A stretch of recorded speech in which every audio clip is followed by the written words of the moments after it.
2025 সালে হতে চলেছে মহাবিশ্বের কিছু বিরলতম ঘটনা। চলতি বছর আকাশে ধূমকেতু, চন্দ্রগ্রহণ, খালিচকে, মঙ্গল গ্রহ দেখা সহ 4 থেকে 5টি গ্রহকে দেখার সুযোগ মিলবে।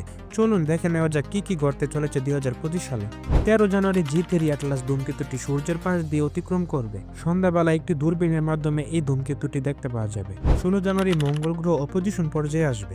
অপোজিশন পর্যায়ে হচ্ছে এমন এক অবস্থান যেখানে মঙ্গল গ্রহ পৃথিবীর সবচেয়ে কাছে থাকে।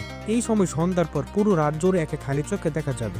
জানুয়ারি 21 থেকে 25 তারিখের মধ্যে ঘটবে আরেকটি বিরল ঘটনা। এ সময় রাতের আকাশে একসাথে 5টি গ্রহকে দেখতে পাওয়া যাবে: বুধ, শুক্র, শনি, মঙ্গল এবং বৃহস্পতি। বুধ এবং শুক্র গ্রহ থাকবে কিছুটা দিগন্তের দিকে এবং বাকিগুলো থাকবে উপরের দিকে। মার্চের 14 তারিখে ঘটবে বছরের প্রথম পূর্ণ সূর্যগ্রহণ।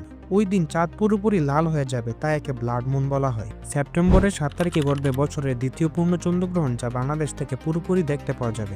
29 মার্চ এবং 21শে সেপ্টেম্বর ঘটবে আংশিক সূর্যগ্রহণ। ওই দিন চাঁদ সূর্যের 73% ঢেকে ফেলবে এবং দেখা যাবে এক মনোরম দৃশ্য।